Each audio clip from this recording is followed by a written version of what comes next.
వచ్చే ఏడాది గోదావరి పుష్కరాలు జరగనున్నాయి. అందుకు సంబంధించిన ఏర్పాట్లలో యంత్రాంగం నిమగ్నమైంది. ఈ తరుణంలో ఏపీ సీఎం చంద్రబాబు మనవడు దేవాంశ్ పేరుతో ఘాట్ వెలుగు చూసింది. సోషల్ మీడియాలో వైరల్ అంశంగా మారింది. దీనిపై మంత్రి లోకేష్ స్పందించారు. తక్షణం తొలగించాలని ఆదేశించారు. దీంతో అధికారులు యుద్ధ ప్రాతిపదికన బోర్డును తొలగించారు. అయితే దేవాంశ్ పేరుతో ఉన్న బోర్డుకు సంబంధించి ఆసక్తికర విషయాలు వెలుగులోకి వస్తున్నాయి.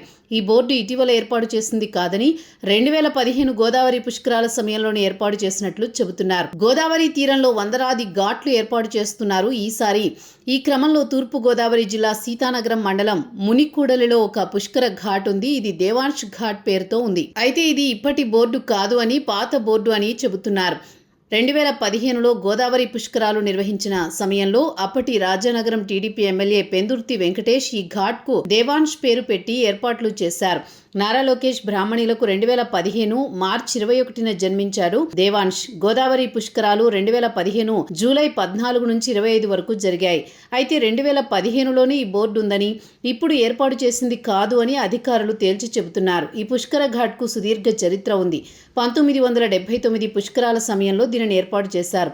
అయితే దేవాంశ్ పేరుతో ఉన్న ఈ పుష్కర ఘాట్ను ఆదర్శ ఘాట్గా తీర్చిదిద్దాలని డిప్యూటీ సీఎం పవన్ కళ్యాణ్ ఆదేశించారని స్వయంగా రాజానగరం ఎమ్మెల్యే చేసిన కామెంట్స్ వైరల్ అయ్యాయి.